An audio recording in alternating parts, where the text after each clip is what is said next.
and action. Taking that out. Hey guys, Tyler at Alcan Spring. Today we're going to do just a little tutorial on how to actually install your leaf springs. This is the perfect vehicle. It's a 2020 Tacoma, pretty much brand new. We do them a lot, so we figured this would probably be one of the best ones to do it on. First we're going to talk about just how to actually support your vehicle. A lot of people don't have lifts like we do, but in this case, you just lift the vehicle up, put jack stands under the frame in the back to actually support the back up and keep the axle off the ground.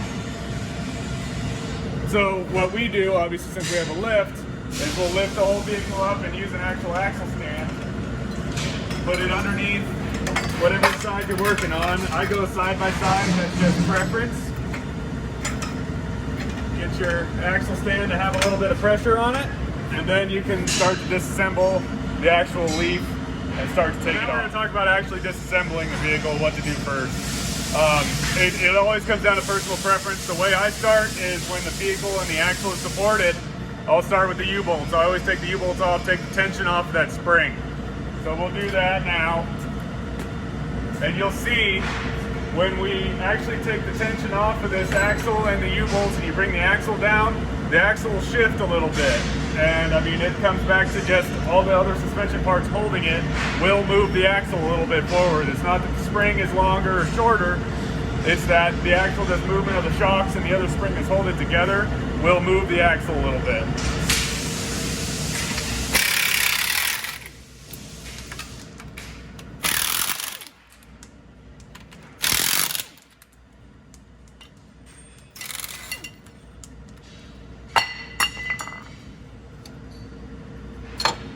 Get rid of these. Stock bump stop. Then when we lower the axle down, like in this case, I'll have to remove the shock. Sometimes you have to remove the shock because the bottom of the play is as far as it'll go. So now with the shock disconnected, we can actually let that axle drop out a little bit. Now watch what happens. A lot of times as soon as that center pin comes out, that axle moves. And you can see now it's not 100% lined up. That's just the way the suspension works. So now that we have the spring completely tension free, we'll take the main bolt out.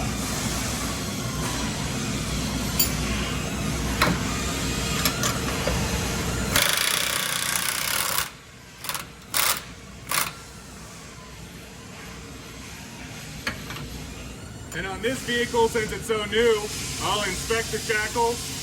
The shackle bushings. We'll inspect the shackle bushings here, and if they're still good, we'll just reinstall them. But it's always a good moment, if you've got an older vehicle, this is the time to replace your shackle. Start thinking of the last bushing back here.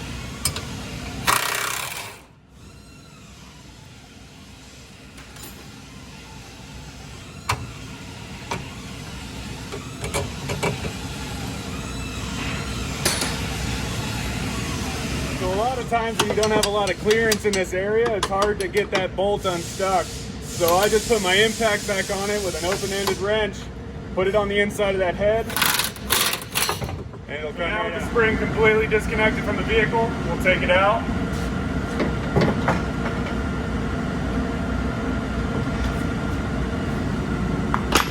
Take the shackle off of the old spring and transfer it to our new spring.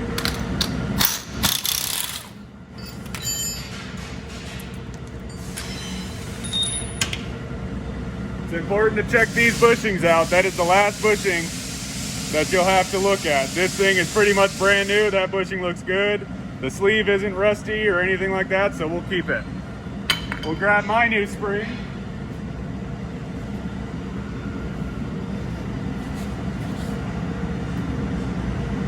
Put it on the floor, reinstall.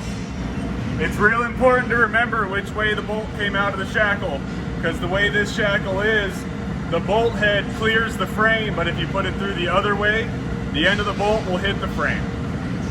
So, we'll put it back on. And I know this is going to be the inside. This is going to be frame side, so we'll put the bolt through this way. Put your nut and your washer back on.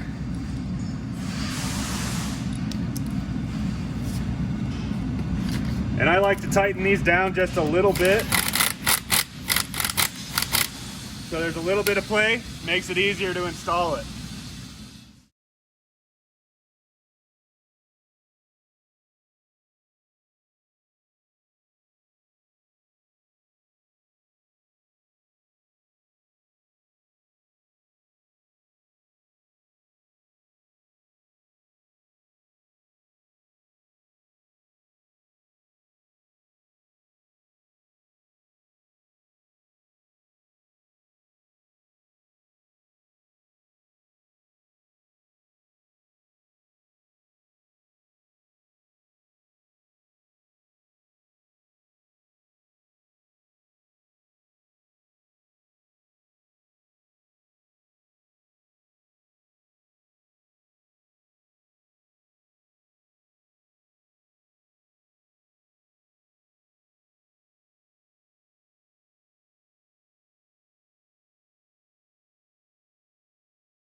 All right, so now we're going to talk about putting your U-bolts back on and possible other products.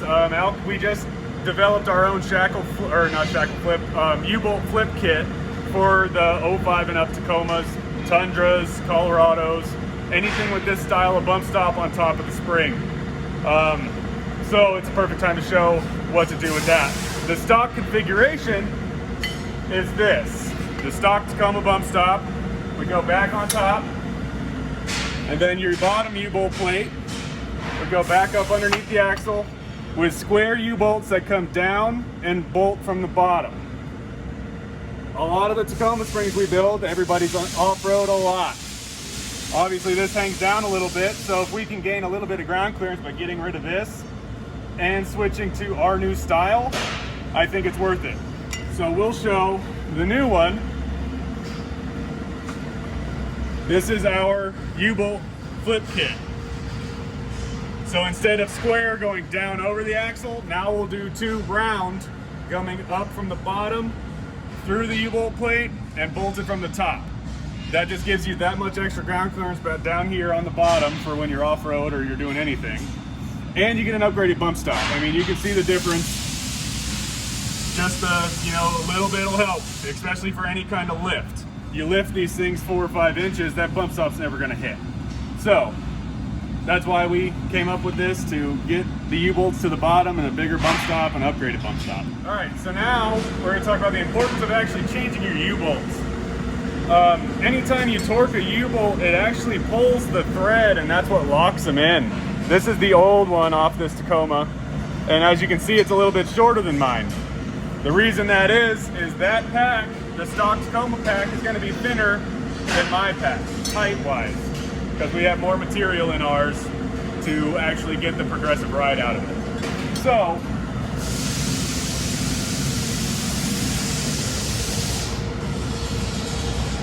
what that does is that doesn't allow the old factory U-bolt to go down far enough over the pack to actually bolt on to the U-bolt plate. So we'll toss these. You always have the option to get these from us. The U-bolts, we make them all in-house for our custom packs in general. That's why we do that. So we'll put the new ones on.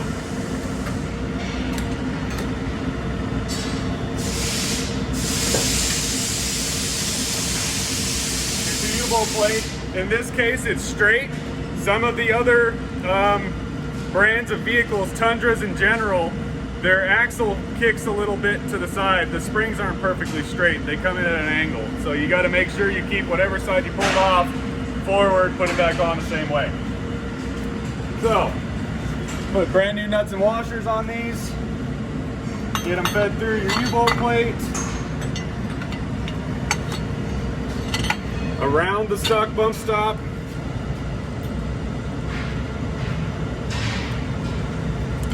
And start to thread them on.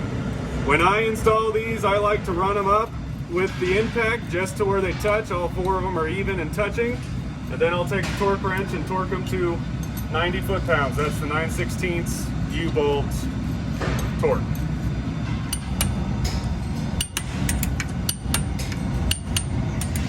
All right, now that the U-bolts are on, they're torqued to spec. Now we can go back to tightening all the rest of the vehicle up and getting her out the door.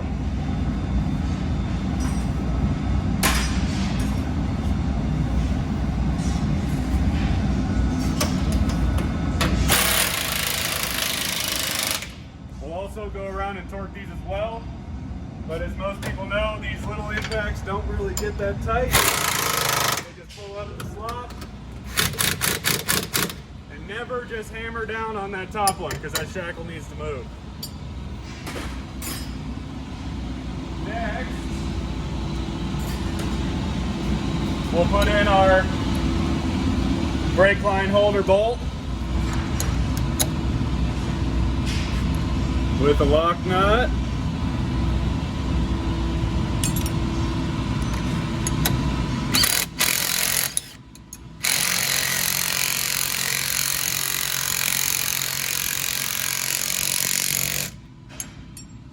On some Tacomas that have a lot more lift in the spring, I tend to bend this down to give that brake line just a little bit more room. Tire clearance, there's plenty of tire clearance, it'll never hit that. So now we just got to put the shock back on, tires back on, put her on the ground, and send her home. All right, guys, and that's how you do it. That's probably one of the easier installs there are on these Tacomas. Every vehicle is going to be different, so this is just a basis of how you actually get into that point and actually start to do it. If you have any questions, feel free to call us. Lou and I are always on the phones.